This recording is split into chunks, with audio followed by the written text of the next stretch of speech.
Masalahnya udara bersih atau udara kotor kita ngomongnya, udara kotor yang polluted ini di Jakarta bukan dari zaman Anies Baswedan aja.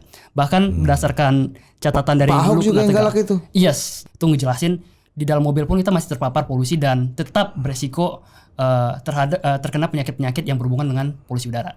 Even di dalam mobil. Pakai AC. Benar, dalam Jakarta masih macet kan. Even kayak udah di distance social or apapun itu, Jakarta masih macet. Kedua, kita di dalam ruangan aja masih terpapar sama polusi udara. Gimana pakai masker doang, ya nggak sih?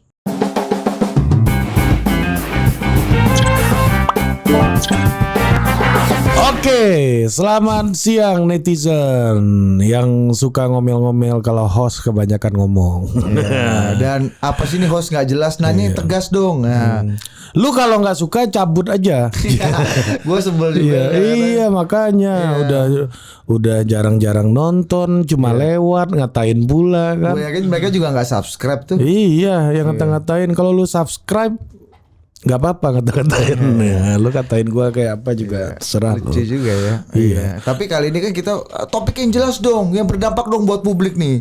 Topiknya elitis banget sih biasanya, ini total politik gitu kan, sering dikatain gitu juga. Iya, makanya dan Ini mau coba nih. ini hari ini topik kita saking publiknya nih, Dit.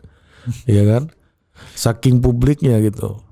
Bayi di kandungan aja sudah terdampak oleh topik ini. Masya Allah. Ya kan? Ketika Ini kayak narasinya orang kiri untuk menjelaskan utang luar negeri kita ini maksudnya.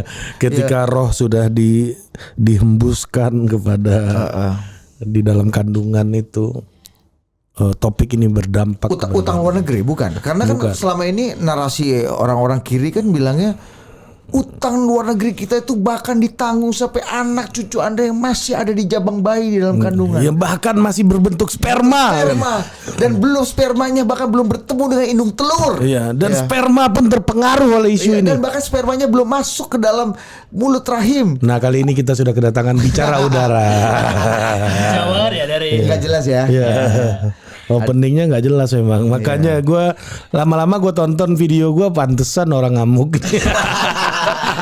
Tapi ada juga yang ngomong ini yang kita tunggu nih openingnya nggak jelas ini. Iya, Budi Adiputro ini bro ya. Oke. Saking panjangnya openingnya, pas dia keluar dari ruangan diskusi, ya guest booker tuh ngasih amplop, bos, suruh tanda tangan. Lu udah kayak narsum lu. Kita perkenalkan sudah ada teman kita yang biasanya kita sering mintai pendapatnya juga persoalan hukum dan keminoritasan ya. Ada Vincent Ricardo. Oke, thank you. Lu sebagai apa, Vincent? Jadi aku ngebantu tim dari Bicara Udara untuk produksi dokumenter gitu. Dokumenter berjudul Sengal, dan kita ngebahas bagaimana polusi udara itu mempengaruhi warga Jakarta, dan bukan cuma angka aja. Karena kan selama ini kita cuma tahu nih paparan PM2,5 atau paparan polusi udara Bahkan Jakarta itu pun ini. kita nggak ngerti. Benar. PM2,5 itu nggak ngerti gua. Tapi tadi gue ngomong sampai sperma pun terpengaruh, itu benar tuh ya.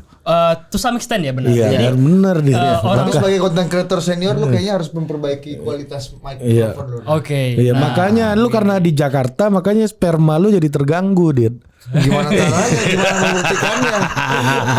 Tapi emang ngaruh udara, kualitas udara dengan dong. sperma. Jadi bukan Sebelum sperma lu sih kok kurang ajar sih nggak kenalin samping lu? Iya. Oke. Lu kenalin dong. Ya kan tadi baru mau ngomong. Ya udah itulah dipotong. gunanya. Iya, lu jangan bernarasi dulu, lu kenalin dulu. Iya, lu udah mau saya membuat video dokumenter untuk bangsa kita. Enggak, sebelah lu ini bos, bagian dari anak bangsa ini. Udah kayak Anung Bramantio pidato lu barusan gue lihat. Udah kayak Habibie di Habibie Ainun. Coba kenalin dulu Ini kawan ada kita. Najma, dia brand ambassador dari Nama panjangnya Beauty siapa Voice. nama panjangnya? Boleh kenalin diri? Lu juga gak tahu kan? Iya, gue tahu namanya sahabat-sahabat gue. Iya, gue tahu. Dia Ari Putra, Ya, Budi Adiputro. Divio Al Cilegon, Iya. Abram Lembot Al Manadoi. Iya, Al Manadoi. Ya. Ada. Ini biar dia ngomong juga, biar dia ngomong. Silakan Apa Najma. semua gue sahabat-sahabat gue di sini. Oke, halo semuanya. Perkenalkan nama aku Najma Amalia Kurniawan, biasa dipanggil Najma. Aku dari Beauty Voices yang merupakan program Bicara Udara. Jadi aku jadi kampus ambassador Beauty Voices 2022 dari kampus Presiden University. Oh, coba Sen. Pertanyaan yang publik ini kan. Menurut lu politik bebas udara bersih apa? Politik apa tadi? Ya, udara kebijakan bersih. Politik udara bersih itu penting gitu. Kok kayaknya gue tanya sama Divio dari Cilegon ini nggak penting katanya politik udara bersih apa sih bang? Nggak ngerti bang. Yang kotor aja kita nikmatin kok. Iya. Orang di klub aja kita bau rokok tuh kita hirup Iya. dengan seksama kok ngapain politik Yang udara penting bersih? ada Jameson kan. Ayo coba. Jadi kalau kita ngomongin udara bersih itu kan sebenarnya itu dampaknya kan di level publik, yaitu terutama warga Jabodetabek ya yang paling terpengaruhi. Dan kalau kita cuma mikirin itu cuma ada di dampak kesehatan atau keuangan, itu sebenarnya kurang tepat gitu. Karena kalau kita mau running bisnis sekalipun ya, ini ada cerita dari Bu Ratna dan Pak Pandu. Kayaknya mereka udah ngomong itu di beberapa kesempatan. Jadi Pak Pandu Syahrir dan Lu Bu jelasin Ratna dong. Lu pikir Kartajumena semua gitu. orang tahu Bu Ratna dan Pak Pandu. Kan udah pernah diundang ke sini nih. Kita taunya Gali dan Ratna aja kan. Oke. Pak Pandu pernah sini, Pandu Syahrir. Nah, iya. Oke, terus.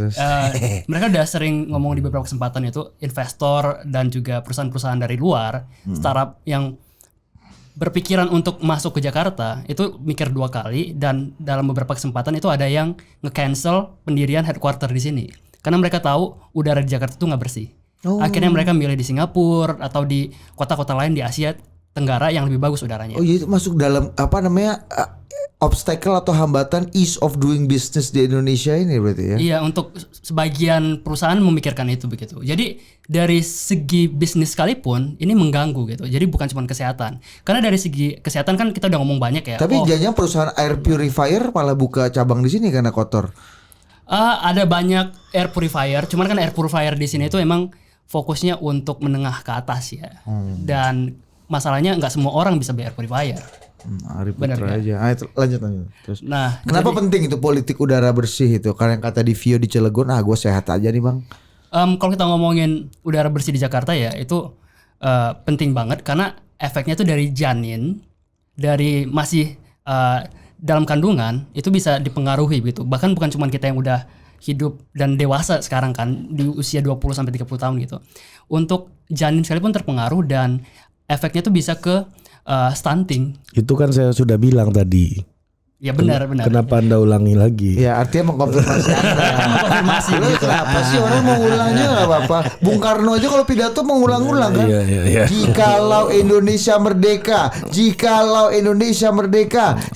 gitu kan nggak apa-apa juga dong. Nah, karena itu tuh makanya ada juga bicara udara. Nah, mungkin bisa nih Najma jelasin bicara udara itu apa gitu. Nah, coba Najma silakan. Oke, jadi bicara udara itu foundernya itu ada 3 ibu-ibu yang emang yang Kasih dulu dekat sama mikrofon. yang merupakan pengusaha. Supaya udara kita semakin jelas. Oke. Yang merupakan pengusaha, investor, dan praktik komunikasi. Nah, 3 ibu-ibu ini kan punya anak. Nah, ini prihatin sama kualitas udara di Jakarta yang memang nantinya akan mempengaruhi kesehatan anak-anak mereka juga. Jadinya makanya bicara udara ini dibuat. Nah, bicara udara ini adalah komunitas yang mengedukasi, menyebarkan awareness dan mengajak sebanyak mungkin masyarakat untuk ikut menyuarakan hak udara bersih bagi masyarakat warga Indonesia kayak gitu.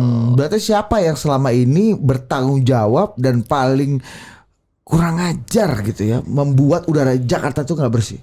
Siapa Sen? Anies Baswedan. Itu jawabannya gue. Tunggu deh keluar dari mulutnya bos. Jangan lu yang Kan keluar Jakarta nih. kan orang nomor 1 kan Pak Anies kan. Jadi gini, kalau kita ngomongin Dia bilang pertanggungjawabannya, Sutioso gimana? kalau kita ngomongin pertanggungjawabannya, sebenarnya kalau dari segi pemerintahan kita pasti ngomong, gubernur yang paling bertanggung jawab dari Benar masa itu. ke masa. Udah bener Cuman masalahnya udara bersih atau udara kotor kita ngomongnya, udara kotor yang polluted ini di Jakarta bukan dari zaman Anies Baswedan aja.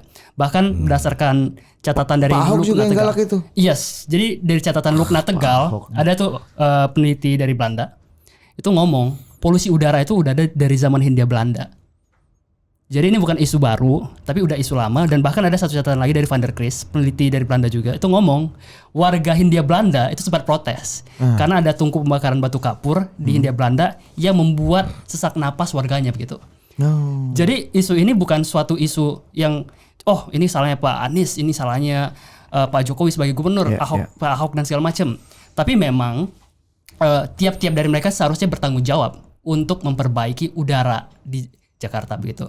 Jadi kita nggak bisa blame ke satu figur aja karena ini udah isu yang lama banget dan pengaruhnya itu faktornya banyak banget juga sih, kayak growth itu juga mempengaruhi dalam artian aktivitas ekonomi. Karena kan kalau kita lihat di sejarahnya di Hindia Belanda itu kitanya kan dulu kan masyarakat Jawa di Pulau Jawa ini rumahnya rumah kayu kan. Cuman karena dulu rumah kayu ada kecenderungan lebih mudah kebakaran. Oke, karena atas inisiasi itu pemerintah Hindia Belanda tuh kayak ngedorong transisi dari rumah kayu ke rumah batu bata dan semen gitu. Nah, karena produksi batu bata dan semen itu menyebabkan polusi, itulah cikal bakal dari polusi udara di Pulau Jawa gitu. Karena adanya transisi dari rumah kayu ke rumah konkret begitu. Jadi ya kita nggak bisa blame satu aja, tapi tiap-tiap mereka harus bertanggung jawab untuk memperbaiki ini. Karena kan tanggung jawab mereka sebagai gubernur kan melindungi warga negara, warga kotanya kan, warga Jadi provinsinya. Jan Pieterszoon Koen itu segala macam juga harus kita mintai pertanggungjawabannya. Dari zaman Belanda. Nah, gue mau nyambung nih, Chan. Tentunya kalau kita bicara soal kolonialisme gitu ya, ada konsep yang disebut dengan plural society gitu. Jadi masyarakat pribumi berada di level paling bawah, Indo-Cina dan Timur Tengah di tengah, Totok paling atas gitu ya. Nah, bagaimana lu ngelihatnya yang paling menderita apakah sama dari zaman dulu sampai sekarang bahwa kelas bawah lah yang paling terdampak dari polusi atau memang ada perubahan-perubahan lu lihat? Kalau kita ngomongin layer-layer masyarakat di Hindia Belanda ya tadi ya udah disebut juga, itu kan dasarnya dari 131 Indiestaatsregeling. Jadi ada pengelompokan penduduk yang paling atas itu Eropa, ke tengah itu Asia Timur, kemudian pribumi kan di bawah atau bumi putra. Nah, dari zaman dulu siapa yang paling terpengaruh itu adalah warga-warga yang kurang beruntung atau prasejahtera lah. Dan kenapa begitu? Sederhana ini sih. Kalau kita yang dari kalangan menengah hingga menengah atas itu punya opsi untuk naik mobil. Walaupun di mobil itu paparan polusi juga masih tinggi loh. Itu ada datanya dari Prof Budi dari FKM UI, guru besar FKM UI, itu ngejelasin di dalam mobil pun kita masih terpapar polusi dan tetap beresiko terkena penyakit-penyakit yang berhubungan dengan polusi udara. Even di dalam mobil. Pakai AC. Benar, dalam AC walaupun kita hidupin itu sirkulasi udara. Jadi polusi itu kan sebenarnya nggak cuman gas kayak yang kebanyakan kita pelajarin di SD, SMP, SMA gitu. Oh, polusi itu adalah karbon dioksida, karbon monoksida dan segala macam. Tapi juga ada polusi debu. Polusi debu itu yang dari ukuran 10 mikrometer sampai 0,1 mikrometer. Nah, debu itu disebut kalau istilah sainsnya ya, particulate matter. Jadi ada namanya polusi PM10 sama sampai PM 0,1 gitu. Nah, yang bisa disaring hidung yang akhirnya nggak masuk ke pernafasan kita itu PM10 yang 10 mikrometer. Tapi di bawah 10 mikrometer itu bisa masuk ke paru-paru hingga akhirnya bisa masuk ke jantung juga. Dan bahkan yang unik ini, polusi udara itu bisa ngebuat penyakit lambung. Jadi kita ini nggak Pantesan lambung gue suka mah apa segala macam. Nah, itu juga ada pengaruh dari sana. Jadi ada korelasinya tuh ada peneliti dari China itu ngelihat itu kan paparan terhadap PM 2,5 debu berukuran 2,5 mikrometer terhadap tukak lambung itu korelasinya signifikan. Dan juga dengan gagal jantung. Jadi kalau kita ngelihat nih ya ada artis muda, lifestyle-nya sehat, makannya sehat dan segala macam, kita mungkin harus skeptis lagi mikir nih, jangan-jangan selama ini dia olahraga di tempat yang berpolusi begitu. Dan data yang paling mencengangkan lagi dalam ruangan begini, kalau nggak punya air purifier dan segala macam, itu 80-95% polusi dari luar masuk ke dalam. Jadi kita ini lagi rekaman, kemungkinan besar kita mikir polusi. Lu jangan nakut-nakutin lu. Kalau kita punya air purifier. Tapi gua pertanyaan Ari itu tadi. Gua tertarik lagi ya balik ke kolonial gitu. Kan lu bilang tadi ada resistensi dari masyarakat gitu. Nah, di setiap periodisasi kebijakan publik dan pemerintahan gitu. Bagaimana sih pemerintah merespon terhadap komplain-komplain tersebut gitu? Kalau ngomongin komplain itu pastinya ya ada kendala. Kendalanya begini. Kalau kita ngomongin kualitas udara, jadi kita punya standarnya dong. Dan standarnya kalau di level global kita ngikutin WHO. Oke. Nah, tapi di KLHK, Kementerian Lingkungan Hidup dan Kehutanan, mereka punya standar yang berbeda dengan WHO. Jadi kalau teman-teman yang nonton di Total Politik sekarang ngeliat tuh di bulan Juni, Juli 3 bulan belakangan lah, itu kan sering banget tuh di berita Jakarta kota paling berpolusi di dunia begitu. Tapi KLHK selalu nolak. Mereka bilang, oh enggak kok, udara di Jakarta bersih-bersih aja. Oke. Masalahnya adalah mereka punya standar yang berbeda dengan standar WHO. Misalnya kita ngomongin nih, di WHO udara yang kandungan debu PM2,5 itu di angka 16 sampai 55 mikrogram per meter kubik itu masuk ke kategori moderat, yang 15 sampai 35 kurang lebih. 35 sampai 55-nya itu udah unhealthy atau tidak sehat untuk kelompok sensitif. Kelompok sensitif ini adalah orang-orang yang punya gangguan pernafasan kayak punya asma, terus juga orang yang sempat terkena COVID itu juga masuk ke kelompok itu. Jadi dari 35 sampai 55 mikrogram per meter kubik PM2,5 itu udah berbahaya untuk kelompok tidak sensitif. Tapi standarnya KLHK itu di angka segitu dianggap udara moderat. Jadi kita punya standar berbeda dan karena itu KLHK itu selalu denial. Nah makanya itu dari Bicara Udara dan koalisi udara bersih di ibu kota itu mendorong adanya perubahan baku mutu udara ambien supaya mengikuti standar WHO begitu. Nah, yang kemarin sempat ke pengadilan itu apa itu? Itu citizen lawsuit. Sama, tapi ini dalam rangka ini kan bilang kualitas udara buruk kan yang Mbak Melania di waktu itu ya. Nggak tahu gua. Sebenarnya itu cara pendekatan ke pemerintah sih supaya pemerintah juga lebih aware sama isu-isu polusi udara. Jadi kita memang menggugat pemerintah untuk bertanggung jawab untuk bertanggung jawab mengurangi polusi udara supaya kualitasnya lebih baik. Nah makanya dari itu Bicara Udara juga ada petisi nih untuk Pergub Jakarta untuk menandatangani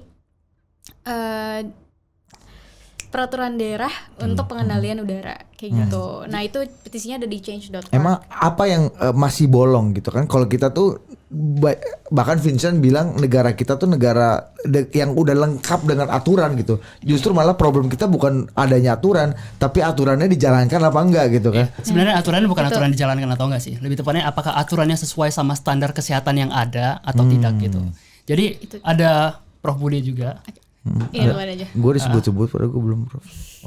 Beda bukan Prof Budi ini. Prof Budi. Prof honoris guru causa, besar UFKM UI. Dia prof juga pakai V tapi. Prof Budi itu ngomong setiap kenaikan 20 mikrogram per meter kubik debu PM2,5 itu berkorelasi dengan 17% kematian akibat penyakit-penyakit yang diakibatkan oleh polusi udara begitu. Setiap 20 mikrogram per meter kubik. Dan 20 mikrogram per meter kubik itu bukan hal yang kecil. Kenapa? Karena rata-rata di ruangan kita pada umumnya itu ada di angka 30-an. Kalau ruangan yang moderat. Apalagi kalau Jakarta itu lebih sering merah kan, unhealthy. Nah, itu bisa dijelasin lagi tuh sama gimana? Ini aku mau nambahin data aja ya, sih. boleh jadi aja nambahin juga. Ngurangin juga enggak apa-apa. Ya. Jadi dari Greenpeace Indonesia ada riset kayak di tahun 2020 ini polusi udara itu meningkatkan resiko kematian 13.000 jiwa di Jakarta dan around kayak 49 kerugian ekonomi around kayak 49,5 miliar rupiah. Oke. Nah sekarang kan Mbak ini kan sejak ada blessing in disguise juga dong. Artinya ketika masa pandemi muncul kita menjadi terbiasa punya lifestyle baru menggunakan masker. Nah ini kan secara sama ini juga WFA kan. WFA itu apa? Work from anywhere. Jadi kita nggak perlu naik mobil, nggak perlu naik, nggak perlu ke kantor yang dimana kita harus mepet-mepetan di busway dan macam-macam. Nah, menurut lu itu secara alamiah lifestyle baru, ekosistem kehidupan kita yang baru itu cukup membantu nggak?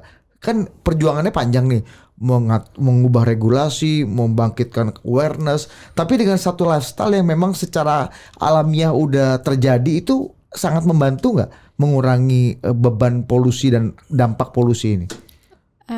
Gini logikanya.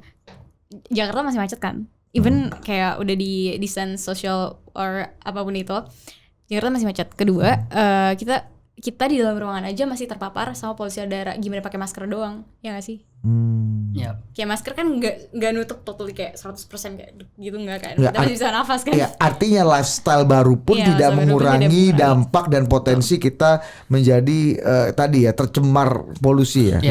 Makanya tuh ada istilahnya juga dan ada datanya juga sih kemarin pas awal-awal lockdown. Prof Budi lagi nih. Enggak, bukan Prof Budi. Iya. Awal-awal lockdown itu data dari Iya, Nafas. Prof Budi. Nafas itu punya sekitar 100 sensor di Nafas tuh apa? Coba Jakarta. lu jelasin dulu Jadi Sayan. Nafas Nggak itu semua orang tahu Nafas ini deh Sayan. Nafas itu perusahaan teknologi yang punya banyak sensor udara, kualitas udara di Jakarta. Nah, itu. Kurang lebih mereka punya 100 Gue sensor. tahu Nafas tuh pemain bola siapa? Jesus Nafas ya siapa?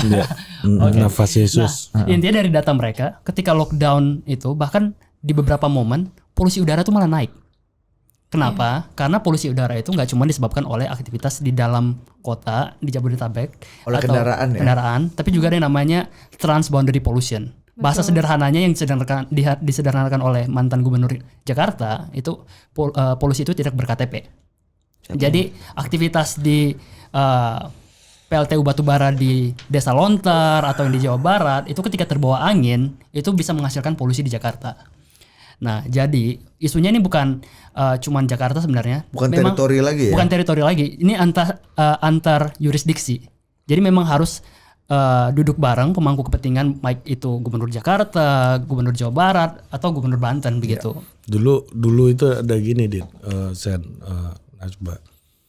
Ketika ada kebijakan gitu untuk semua orang harus menyalakan lampu motor siang-siang, terus ada yang nanya, ini pasti pesanan dari pabrik bohlam ini, gitu kan. Jadi ya kayak dulu kita kenapa MRT kita nggak bikin karena ini ada konspirasinya kan. Ini pesanan dari Jepang supaya industri otomotif naik terus. Gitu, terus jalan tol dibangun terus. Nah tadi apalagi Vincent sempat menyebut nama Pak Pandu Syahrir yang seorang investor, seorang pengusaha. Terus yang kedua ada investasi ya. Investasi yang masuk juga. Ini kan soal bisnis kan. Iya. Dan kita tahu Pak Pandu juga punya produk kendaraan ramah lingkungan lah gitu bisa. Gue lagi cari kata-kata yang agak aman gitu dari delik. Iya nggak apa-apa, nggak aman pun juga nggak apa-apa gitu kan. Ya apa aman lah, gue pengennya aman. Kenapa punya green ideology dalam bisnisnya gitu betul, kan. Betul. Nah ini apakah berkaitan nggak dengan bicara udara ini juga? Jadi begini nih. Ini menjawab ini kontroversi kan. Boleh kan San ya, boleh ya. Oke. Kakak dulu nanti aku tambahin ya. Iya Pasti. Atau Nasma duluan deh. Ya. Duluan aja. Oke. Drama lu. Jadi kalau kita Karena gue yakin Bang Pandu tuh sebenarnya niatnya tulus baik. Ya gue nggak ada pengusaha yang tulus bos. Menurut gue Bang Pandu Profit bos sudah. Ya, untuk masalah gimana dia berkontribusi pada publik dan republik. Enggak, gue percaya. Tukang Karena roti itu bukan karena dia senang untuk melakukan. Iya. Tapi karena dia akan dapat profit dari rotinya, bukan karena dia ingin melayani lu. Ini ada satu analogi dari Bang Celi soal kapitalisme. Kamu pikir tukang roti itu baik? Nganterin roti setiap pagi ke rumah kamu jam 5 pagi dia udah di depan rumah kamu nganterin roti? Enggak, dia tuh nggak baik sama kamu.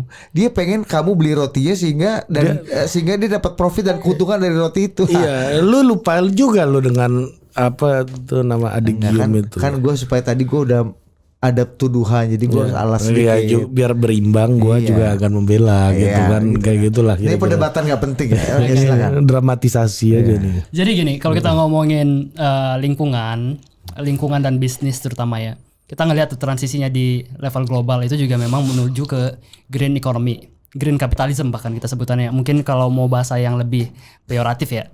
Nah, kenapa begitu? Karena kita udah punya kesadaran kalau kita mau menggeruk profit sebanyak mungkin itu ada batasannya, yaitu alam sendiri. Oke. Sederhananya gini nih, kalau kita mau menggeruk profit sebanyak mungkin, kita perlu hidup lebih panjang lagi kan. Dalam artian kita perlu maintain bumi ini lebih panjang. Nah, jadi ketika kita mau memaintain sebuah bisnis, memaintain sebuah investasi dan segala macam, itu idealnya kita harus menjaga kesinambungan dari alam itu sendiri. Jadi itu dikotomi yang salah sih, atau false dikotomi untuk memisahkan bisnis dengan lingkungan sebenarnya. Karena at the end of the day lingkungan dan bisnis itu nggak bisa dipisahkan. Karena gini nih, ya kita cuma spesies yang bisa hidup di bumi lah sejauh ini kan. Kita belum punya koloni di Mars kecuali Elon Musk sukses kan. Nah kalau kita ada pindah di sana, mungkin kita bisa mikir mungkin bumi udah nggak worth it nih ditinggalin ke planet lain. Tapi faktanya kita masih cuma bisa tinggal di bumi gitu. Dengan demikian kalau kita mau investasi dan segala macam, ya itu bukan itu salah lah persepsinya kalau mau dibenturkan gitu lingkungan dengan investment begitu. Ya, gue mau nyimpulin dikit nih, Zen. Gue mau ngangkat ini ke level yang lebih paradigmatik gitu ya. Artinya lu melihat bahwa semakin ke depan semakin ada kesadaran di private sector gitu ya untuk tidak mendikotomikan antara pembangunan dan environment atau sustainability lagi gitu. Karena kan gini, logika bisnisnya, lu kalau punya kalau lu mempertimbangkan environmentally, cost itu iya, artinya. itu loh maksud gue. Sebenarnya itu bukan cost ya, itu malah keliru. Kenapa? Karena itu short termism. Dalam artian itu pemikiran keliru dalam bisnis cuman melihat keuntungan jangka pendek. Benar. Jadi kayak payoff-nya dipikir kita harus untung 3 tahun lagi, 5 tahun lagi gitu. Tapi kan bagi pengusaha yang penting untung. Iya, cuman kan untungnya itu selama 3 tahun nggak sebanding dengan untung 10 tahun seharusnya begitu. Kalau dia memerhatikan faktor lingkungan begitu. Makanya nih kita mau bersih udara gimana? Kontribusinya untuk tadi di private sector, bicara udara untuk menciptakan bersih udara. Itu gimana sumbangsihnya nanti? Nah makanya kita kan udah melakukan pendekatan nih kepada masyarakat dengan membuat petisi dan mengedukasi masyarakat kan. Makanya ada Biru Voices itu.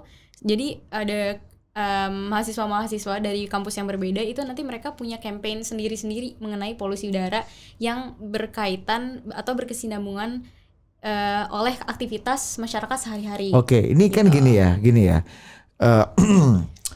Orang banyak mau nyumbang untuk penggalangan amal karena yang pertama kita kasihan dan kita sebenarnya untuk lagi-lagi individualisme kan. Kita pengen pahala kita dicatat sama Tuhan Yang Maha Kuasa. Nah, insentif anak-anak muda ikut dalam gerakan ini tuh apa? Untuk masa depan mereka, masa depan kita. Jadi kalau kita bukan yang peduli siapa lagi gitu kan. Karena pada akhirnya ya kita juga yang menikmati lingkungan, kita anak-anak kita juga yang nantinya akan hidup di lingkungan kita yang sebelumnya kayak gitu. Apa yang membedakan movement ini dengan movement lingkungan dan anti polusi udara lainnya yang juga narasinya sama Sen? Untuk masa depan kamu, supaya jabang bayi kamu tidak rusak ya kan, supaya sperma yang ada di dalam sperma yang ada dalam tubuh kamu itu juga tetap berkualitas, bisa menghasilkan anak-anak yang berkualitas ke depannya dalam bonus demografi gitu misalnya nih. Jadi yang membedakan bicara udara sih sejauh yang aku lihat dan aku observasi adalah bicara udara berusaha merangkul semua pemangku kebijakan dan kita bukan sebuah movement yang menganaktirikan atau menunjuk siapa yang salah begitu. Karena at the end of the day kalau cuman mau berpolemik tentang udara bersih itu nggak ada habisnya. Berpolemik tentang polusi udara dan segala macam. Yang perlu dilakukan adalah membuat sebuah action, mereform kebijakan publik yang ada sekarang. Contohnya tadi ya yang kebijakan KLHK tentang PM2,5. PM2,5 ya. Yang dibuat di KLHK itu harus diikuti dengan standar WHO begitu. Dan bukan cuma di peraturan KLHK, permen KLHK, tapi juga di Perda. Jadi kita punya Perda pengendalian pencemaran udara untuk level DKI. Itu udah ada raperdanya, lu udah merancang tuh ya? Oh bukan. Jadi Perdanya ada di tahun 2005, Perda nomor 2 tahun 2005 tentang pengendalian pencemaran udara Jakarta. Tapi bisa dibayangin, kita di obrolanku ya. Penelitiannya aja baru ada di rentang 2005 atau di atas tahun 2000-an lah sampai tahun 2015-an. Sampai tahun sekarang masih banyak risetnya. Bisa dibayangkan kalau itu dibuat tahun 2005 berarti udah nggak up to date banget gitu. Harus dimutakhirkan lah ya dengan aturan baru itu yang didorong. Nah, apa bedanya your community? Ini kan sama-sama punya daya dan upaya untuk merubah sesuatu ya. Apa bedanya kalian sama SJW? Jadi kalau kita ngomongin SJW ya, social justice, mungkin bisa dulu deh dari Najwa deh, gimana? Ya kita sih gitu. Ini kan, iya dong. Lu tau kita kan hidup di Twitter ya, Sen. Tiap hari kan lu di grup kan, lu kan ngata ini kan. Coba. Kalau kita kan lebih ke pendekatan yang lebih sosial sih, yang lebih gampang dimengerti oleh SJW juga social justice warrior, jadi mungkin nambahin gini sih dari sosial aja sih. Istilah SJW itu kan peyoratif ya, peyoratif untuk orang-orang yang berbicara tentang keadilan sosial, tapi di sisi lain kayak eksklusif dan juga menjauhi kelompok-kelompok tertentu dan ngerasa paling eksklusif lah gitu, kayak paling yang lain sendiri. Paling iya benar. Nah Sebenarnya kalau kita dibilang apakah pro social justice, ya tergantung definisinya lagi ya. Tapi pasti ya, walaupun kita asumsikan aja deh, kita pro growth tapi nggak pro social justice segala macam. Growth sekalipun membutuhkan lingkungan. Betul. Jadi mau gimana pun, ini bukan isu politis kanan kiri. Ini isu semua orang. Karena mau dia kapitalis, mau dia marxis, mau dia konservatif, mau dia liberal, mau dia warga menengah atas, warga prasejahtera, semuanya akan dirugikan oleh polusi udara di Jakarta atau Jabodetabek begitu. Nggak peduli ideologi mereka apa sih dan apa yang mereka anut, tapi semuanya pasti kena dampak polusi udara. Karena mau marxis mau kapitalis tetap menghirup udara yang sama ya. Betul. Benar. Ya. Kecuali kapitalis punya paru-paru yang lebih kuat gitu kan, nggak juga kan Nggak ya. juga. Belum ada jual beli paru-paru lah. Iya. Jangan sampai. Oke, ini lu lagi bikin film kan ya? Gimana? Nah, film ini kira-kira lu mau menceritakan pesannya apa? Apa beda film ini sama Sexy Killers? Oke. Jadi Jangan pertanyaan lu aneh-aneh. Biasanya kan film itu harus artnya yang paling penting ya Sen ya. Ketimbang pesannya gitu. Kalau nah ini menurut lu antara art dan pesan gimana nih? Oke, jadi Kan Itu film juga- lu nonton itu juga gak bebas nilai. Gue kasih konteks ya. Menurut Ari, setiap karya seni itu nilai artnya harus lebih gede dibanding nilai pesannya. Pesannya. Ini kan film dokumenter, artinya karya seni juga. Lu kan karena kalau sehingga bisa long lasting, Iya. bisa dipakai dan dirayakan. lu kan nggak terus-menerus. pernah Iya. nonton film di bioskop karena ini filmnya pesannya karena Iya. memperkuat keluarga gitu. Gua akan nonton ini. Ada enggak lagu kan? kata Ari yang pesannya lebih kuat dibanding nilai artnya. Yaitu lagu 2019 ganti presiden. Itu Bang Adri yang bilang Bang Adri. Itu setelah 2021 udah gak relevan lagi. Iya, lagunya. kalau kata Bang Andri kayaknya tahun ini nggak ada itu. Gue pengen dengerin lagu 2019 ganti presiden. Nggak ada. Iya. Tetap ya pulang itu kadang-kadang nggak bisa makan karena udah nyesek napasnya, udah ngik kenceng. Ya akhirnya ya nggak ketolong Mas. Napasnya kadang-kadang kalau lagi gimana dia minta dipasangin oksigen gitu.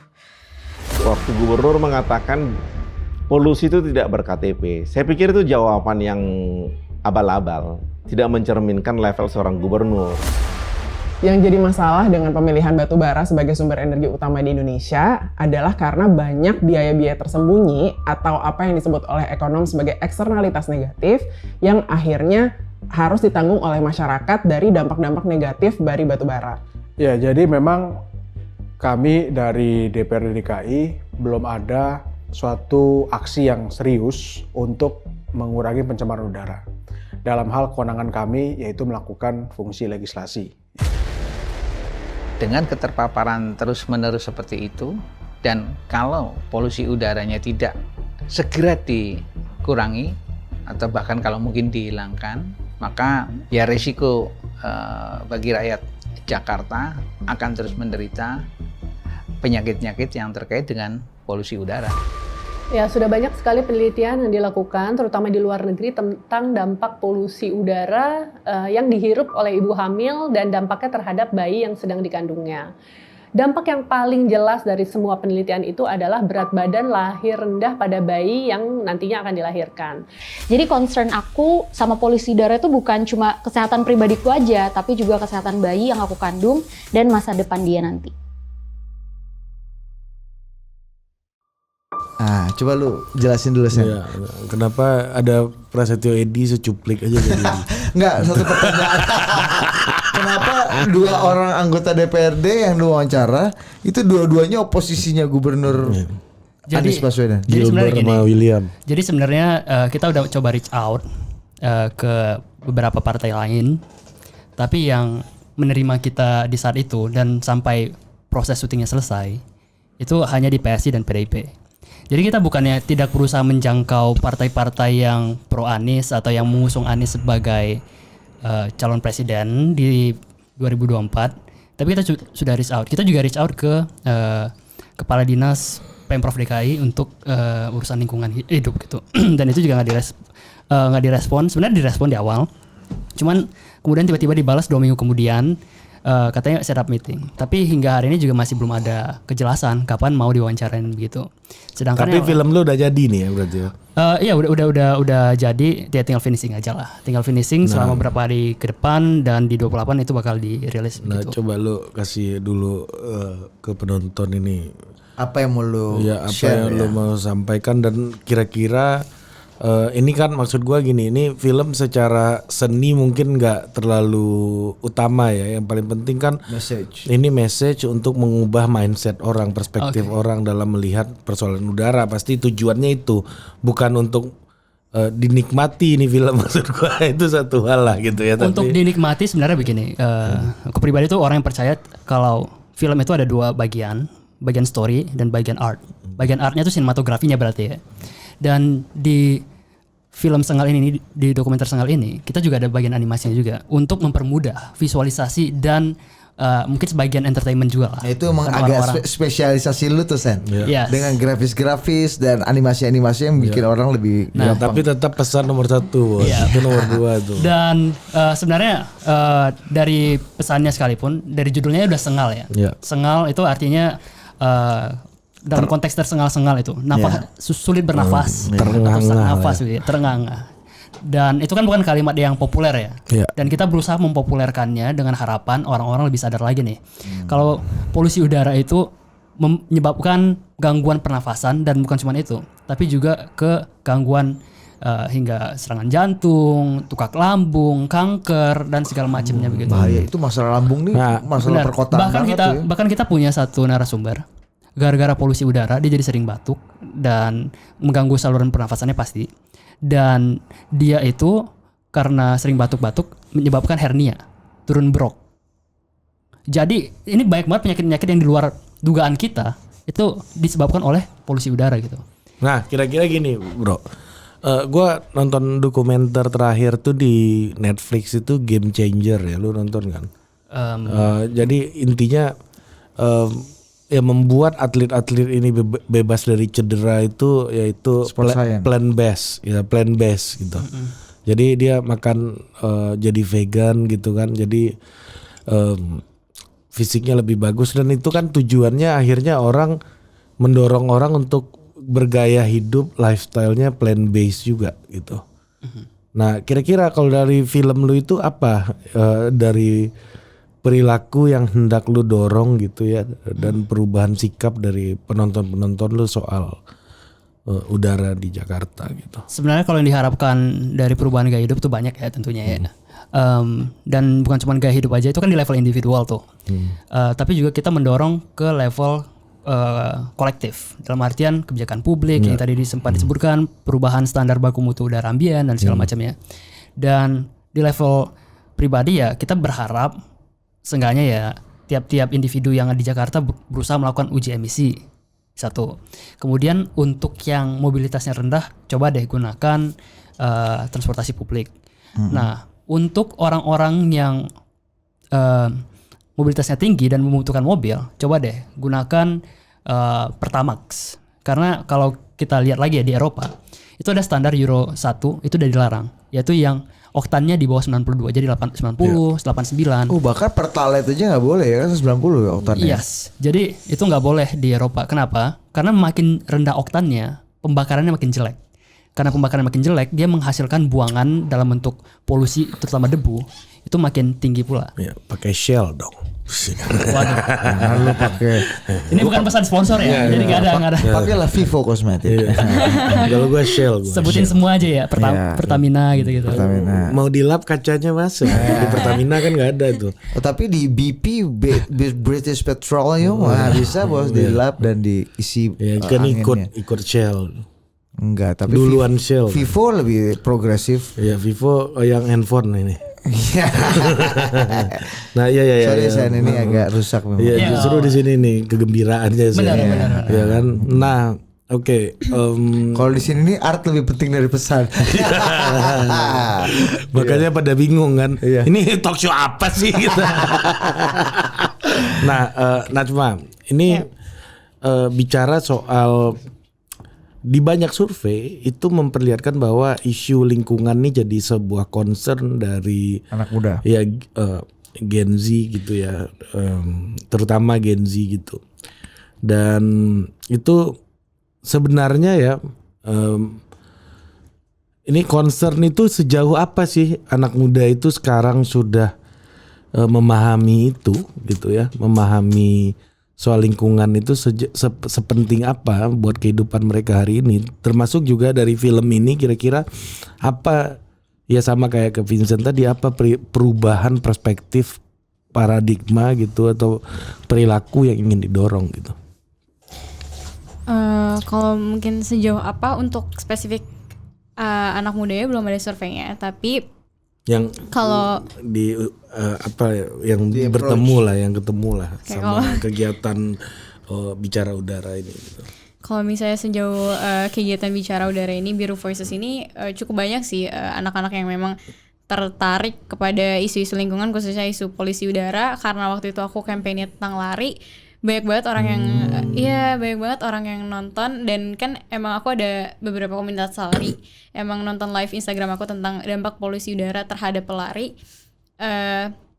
Banyak juga yang emang aware dan emang mereka jadi install sebuah aplikasi yang memang bisa mendeteksi bahwa di lingkungan ini polusi udaranya bersih atau kotor. Jadi mereka bisa tahu kapan waktu mereka lari gitu. Dan jadi tempat yang ideal untuk mereka lari gitu ya. Tapi lari udah jadi lifestyle. Iya, makanya artinya kan memang kepedulian itu muncul karena ada aktivitas mereka yang berhubungan langsung gitu. Betul. Ya, kayak lari gitu misalnya. Iya, aku juga bisa simpulin sih dari video dokumenter ini, kan semua kayak ibu-ibu dan bapak-bapak, maksudnya semua kalangan kayaknya ada di video dokumenter ini, yang dimana mengekspresikan bahwa memang semua kalangan masyarakat akan terdampak oleh polusi udara. Kayaknya itu juga salah satu message yang mau disampaikan oleh Mas Vincent ya. Iya, jadi memang kan pesannya itu satu, dan kita juga pengen memberikan gambaran yang lebih jelas gini.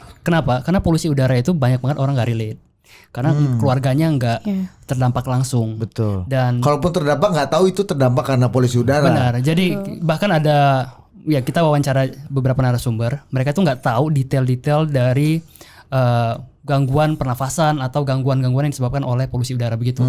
Dan kita yang membuat dokumenternya karena kita riset dan kita juga ketemu profesor atau expert-expert yang ada, kita lebih tahu dibandingkan orang yang terdampak. Ini kan berarti memang isu ini cenderung kompleks dan sulit dipahami oleh banyak orang, karena semakin tinggi kompleksitasnya kan semakin banyak yang harus dipelajari lagi kan. Ya, gimana caranya membuat bahasa-bahasa PM12, PM13 Nah, gue tahu Dit. Gue menerjemahkan Najma tadi. Gimana? Polusi udara bikin impoten. Nah, itu bisa. Ejakulasi dini, polusi udara. Coba. Gue dulu kan wartawannya Pak Jokowi. Ya. Dulu waktu minggu pertama Pak Jokowi jadi gubernur DKI, bro, dia datang pidato di badan pajak daerah lah, Bapeda ya kalau nggak salah ya, Bapeda ya. Bapenda ya. Pokoknya pendapatan daerah ngurusin pajak lah pokoknya. Dia bilang ini, Pak Jokowi, kamu itu ya, kalian ya, gimana mau pajak kita itu bisa terpenuhi targetnya? Wong kamu bikin baliho isinya muka gubernur, ayo bayar pajak. Ya orang takut bayar pajak. Cari yang kamu tuh harus cari bahasa-bahasa, jangan masukin mukaku, jangan masukin mukanya kepala dinas, nggak laku, orang malah nggak bayar pajak. Terus bahasa-bahasanya, ayo bayar pajak, pajak membangun bangsa. Halah, nonsen kata dia. Ya dicari aja yang memang menarik gitu untuk masyarakat. Jangan pakai muka saya. Nah itulah, itu terjemahan realnya. Pak Jokowi bilang, pesannya mboknya gini, mau kaya bayar pajak, mau masuk surga ya bayar pajak dong. Nah orang jadi tertarik. Nah coba lu kasih dulu yang PM21-nya Vincent Ricardo ini, coba kalau diterjemahkan. Kalau gue kayak gitu tadi. Gimana? Polusi udara bikin impoten. Lalu mau kurus, hirup udara bersih. Ya. Karena kita pengen kurus. Iya kan? Iya betul. Gimana caranya membuat udara bersih, turun berat badan, ya kan? Diet kamu sukses, hiduplah udara bersih. Udara bersih, work life balance. Gimana caranya membuat PM12, PM13 dan PM India ini bisa modi bisa dipahami dengan bahasa-bahasa kayak gitu Iya, yang lebih iya, relate. iya. Kayak tadi tuh Najma gue langsung relate banget tuh. Iya, soal lari tadi gue Lari. langsung ngerti tuh. Iya, Oh karena- ini. Oh gini, Iya. ibaratnya gini misalnya, kamu lari 10 km itu akan percuma kalau kamu menghirup udara yang kotor. Betul, iya. Jadi lari kamu itu tidak akan membakar lemak dan membuat kamu sehat. Dan Percuma. tidak akan membuat kamu lari dari kehidupan yang lebih buruk gitu Iya. kan. Nah, Makanya belilah rumah di Bintaro Jaya. Misalnya gitu nih. Gitu, Ini gitu, iklan gitu, rumah gitu, misalnya iya, ya. iya. Nah, untuk diperbaiki dikit aja nih, koreksi dikit ya. Iya. Oh udah pasti salah Enggak, gua. jadi Kan gini. tadi itu salah Bentar. semua. Iya. Ini aja. Ini kayak Impoten. banyak banget miskonsepsi yang ada di publik, misalnya kayak daerah di Bintaro, BSD, Gading Serpong itu wilayah yang udara yang Soal bersih. Bintaro udah pasti salah. Yes. Iya, benar. Kenapa? Sebelumnya kan aku tinggal di BSD Gading Serpong juga kan. Nah, itu ada datanya, itu dikoleksi oleh Nafas juga, perusahaan yang punya sensor udara Iya. di Jabodetabek. Ternyata lebih buruk dibandingkan Jakarta. serius lu? Yes. Jadi mendingin beli rumah di Menteng dong. Jadi sebenarnya Yang penting paling penting beli rumah itu 3L. Lokasi. Ini di kepala naga Bapak-bapak. jadi sebenarnya gini sih, kalau kita ngomongin tadi itu berangkat dari miskonsepsi orang-orang nganggap polusi itu cuman gas. Ya, tapi karena dia karbon- bulir-bulir ini kan. Iya, Jadi sebenarnya. kalau di daerah-daerah perumahan yang udah kan tadi kan perumahannya udah bagus, Hijau, pohonnya jalannya banyak. besar, akses transportasi publiknya bagus, itu kan harusnya ekuivalen dengan polusi udara yang makin rendah. Sayangnya Dan kualitas enggak begitu. udara. Salah lo dia. Nggak apa-apa yang bikin Kalau daerah- impoten benar ya tadi ya impoten. Jadi kalau untuk pohon, dia tuh textbook, lu nggak Iya, bisa iya. bagi impoten gitu. Udara bersih, ejakulasi dini. Ya. jadi kalau kita kuat ngomongin 2 ronde, Iya. hidup aja udara bersih. Itu tuh. Ya. Jadi kalau kita ngomongin pohon itu cuman efektif menyerap karbon dioksida sebanyak 2%. Dan Jadi itu baru percuma karbon Pak dioksida Ahok loh. nanam pohon Pak Ahok ini ya. Itu baru karbon dioksida loh, belum lagi PM2,5 dan emang debu-debu tadi berukuran kecil, kita ngomong PM2,5, PM10 dan segala macam, itu hanya bisa dilepas melalui atmosfer. Caranya adalah ya fenomena alam pada umumnya. Dan apa yang bisa dilakukan dengan demikian? Ya kita hentikan sumber polutannya. Gitu. Nah, enggak, lu jelasin dulu deh. Kenapa daerah-daerah kok nih gue belum dapat Nggak, itu. Nggak, gue pengen tahu karena Ser. itu jualan gue pengen anak cucu gue itu. Benar. Gua masuk IPS tuh biar nggak denger ini dulu nih. Lu bikin gua denger beginian lagi nih. Enggak, kalau ini jelas sih ilmu marketing bos. Iya. Karena yang dijual di marketing selama ini rumah yang Enggak Kak, ini rindang. maksudnya Vincent Ada. tuh ini Apa? gua udah dapat poinnya Nggak, bahwa jangan lu yang jelasin, bahwa jadi yang polusi jelasin. kita bias gas kan maksud lu kan. Mungkin aku Bias bisa gas. Iya, jelasin. coba Iya. coba kan Najma lu, udah, lu Bahasanya itu. Gimana? Najma Jadi nih pasti bener kalau nih. misalnya polusi itu kan ada dua, ada gas sama partikel. Nah, gas ini CO2, Iya. NO2, CFC. Itu aman tuh Itu di aman daerah kan? Bintaro Nah, dan BSD ya. Ya, enggak juga. Enggak juga. Partikel itu isinya PM2,5 dan PM10. PM2,5 itu apa? Nah itu, ini dari tadi gak dijelasin sama Vincent nih. Iya, Jadi makanya. PM25, PM Narendra Modi itu ini. adalah partikel yang ukurannya tuh lebih kecil daripada 2,5 mikro. Udah dijelasin Vincent Udah tadi. dijelasin. Gue nggak paham jelasin. juga. Grammar ini. Iya, ini Jadi masalah itu. beda bahasa. Gua denger tadi dia ngomong Tetep itu. ujungnya nggak ngerti juga. Enggak gini, yang mau disampaikan Vincent adalah di daerah pinggiran ini belum tentu udaranya lebih baik Iya, karena apa? Meskipun kompleksnya mewah. Iya, ya. walaupun Iya. banyak Karena pohon, partikel. walaupun Iya. banyak pohon karena di kepala kita bias gas. bias gas Ya. itu. Karena nggak ada nih kepulan asap. Benar. Nggak ada orang bakar sampah sembarangan. Itu. Nah, di wilayah Tangerang juga, di Tangerang Selatan, Bintaro, BSD, Gading Serpong dan sekitarnya itu juga banyak pembakaran sampah dan juga ada aktivitas pabrik semen di wilayah selatan itu. barat. Dan jadinya ketika kita ngomong, oh BSD banyak pohon dan segala macam, coba deh lihat, mungkin kalau teman-teman ada yang punya drone atau yang tinggal di sana, coba lihat ke loteng, terus lihat tuh polusi udaranya sama nggak sama Jakarta begitu. Dan Sama kemudian ya. kurang lebih sama dan rata-rata tahunnya itu lebih buruk. Walaupun nggak terlalu beda drastis ya begitu. Kalau di kawasan Puncak, Bogor yang lebih sejuk gitu. Puncak Bogor itu juga beberapa lokasi itu Ada buruk. yang sama buruknya Ada yang kayak sama Jakarta. buruknya. Karena kan nggak kelihatan partikel itu. Jadi Benar. ya bias gas benar. Kita tuh melawan ini ya sesuatu yang kita tidak bisa Lu lihat. nggak baca Iya, berita, Dit? Apa? Kecamatan terpanas di Indonesia itu Ciputat. Makanya Anda baca Jadi berita. lu gini, ini tantangan buat Najma dan juga buat Vincent juga harus menghadapi orang-orang bebal-bebal gemuk seperti gua Kenapa berdua kita gila ini? Karena ketika advokasi soal udara, lu akan menghadapi manusia-manusia yang lebih bengal dari tidak punya arah kayak kami ini gitu kan. Gitu Sen. Benar, Ini benar. latihan aja. Latihan ya. Latihan. Ini latihan marketing Kan selama ini gitu. lu kan kasih narasi semua mantap Najma. Setuju aku. Iya. Lu pasti biasa berdakwah di tengah orang beriman kan gitu kan. Atau berburu di kebun binatang. Ini lagi berdakwah di domba-domba yang tersesat lah ya. Nah, ini maksudnya ini untuk latihan karena karena manusia-manusia dungu yang nggak hilang arah ini mayoritas itu kita jangan bias tepuk tangan. Nah ini yang real ya. Siap. Makanya benar Gus Miftah berdakwah di diskotik. Seperti kawan kita Gus yang lain lagi. Gus Romzi baru mencoba kemarin sensasi berceramah di Senoparty gitu kan. Oke.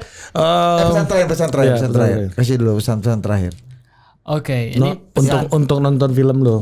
Untuk nonton film lo dan boleh sekompleks PM12, PM13 dan PM Malaysia. Jadi alasan kenapa kita buat Sengal itu adalah sebenarnya untuk menjangkau lebih banyak orang lagi karena kita sadar apa yang kita omongin tadi PM2,5, PM10, data-data tentang polusi dan penyebabnya itu nggak relate di banyak orang. Maka kita mengangkat kisah-kisah di balik data-data tersebut. Karena di balik jutaan orang yang terdampak berdasarkan data BPS atau data dari rumah sakit dan segala macam, itu ada individu-individu yang terpengaruh oleh polusi udara dan hidupnya itu jadi sengsara. Dan kita mengangkat itu dan kita menganimasikan dan memvisualisasikan fenomena polusi udara supaya lebih mudah dipahamin. Dan demikian kita harapkan dari sana ada perubahan gaya hidup, perubahan reformasi kebijakan publik, percepatan pembangunan sistem transportasi yang terintegrasi dan segala macamnya gitu. Dan Sengal bisa ditonton di tanggal 28 Oktober nanti dan ada di YouTube gitu. Oh, jadi premiernya 28 Oktober ya? Yes, 28 Oktober tuh premier, ntar ada di kanalku di Vincent Ricardo. Dan kemudian di November kita mungkin bakal lakuin screening gitu. Yang subscribernya sudah melonjak. Udah Najma silakan aja. Ada screeningnya? Ada itu di November ya, nanti teman-teman dari Total Politik pasti kita undang lah. Mantap lah. Satu kalimat aja sih. Bunuh polusi sebelum polusi membunuhmu. Itu aja. Agak mirip Warkop DKI ya. Tertawalah sebelum tertawa itu dilarang. Ini Rian The Massive bos. Apa itu? Cinta ini membunuhmu. Yang kemarin kejebak di lift ya. Iya. Tahu? Lihat story siapa gitu? Gua. Wah lu kan gua yang bekerja. Lu merusak lift di ikut salah satu bos. Merusak properti orang. Tanya panitia Komisi Gianluigi Kristoikov dia penitiannya. Oke. Udara bersih akan membuat Anda terhindar dari ejakulasi dini. Itulah pesan gua. Kalau mau kurus dan diet Anda berhasil, hiruplah udara bersih. Anda belum tentu Anda hidup di komplek-komplek perumahan mewah itu udaranya bersih. Iya. Apabila Anda ingin tidak impoten di usia 65 tahun, maka pastikan udara Anda bersih. Buat Anda yang suka lari-lari maraton, berkeringat dan berharap Anda akan sehat, belum tentu saudara-saudara. Karena udara yang Anda hirup meskipun Anda berkeringat itu kotor. Jika Anda ingin terhindar dari mental health dan juga overthinking, self-diagnose, maka pastikan udara bersih. Dan jika Anda ingin lulus ujian dan masuk tes CPNS, maka belajar. Jangan menghirup udara bersih. Seenggaknya ada dua yang benar nih dari tadi nih. Benar. Yang pertama ngomongin mental health, itu benar. Sama lari begitu. Iya, sisanya ngaco. Iya juga banyak iklan orang jual susu juga rasakan kemurniannya. Apaan murni juga. Yang penting dibeli kan. Sampai jumpa lagi di Total Politik berikutnya. Thank